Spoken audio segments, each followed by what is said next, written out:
وزیراعظم شہباز شریف کا کابینہ کے اہم ارکان کے ہمراہ جنرل ہیڈ کوارٹرز راولپنڈی کا دورہ۔ وزیراعظم شہباز شریف وفد کے ہمراہ GHQ پہنچے۔ آرمی چیف جنرل سعید عاصم منیر نے وزیراعظم کا استقبال کیا اور انہیں گارڈ آف آنر پیش کیا گیا۔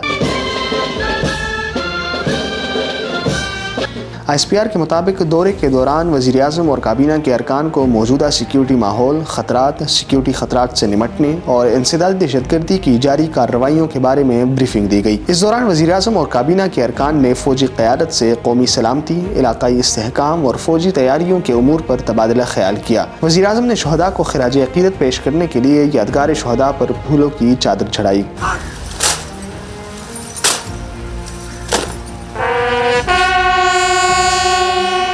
ISPR کے مطابق وزیراعظم نے یقین دلایا کہ حکومت مسلح افواج کی آپریشنل تیاریوں کو یقینی بنانے کے لیے تمام ضروری وسائل فراہم کرے گی۔ آرمی چیف نے دورے اور فوج پر اعتماد کے اظہار پر وزیراعظم کا شکریہ ادا کیا۔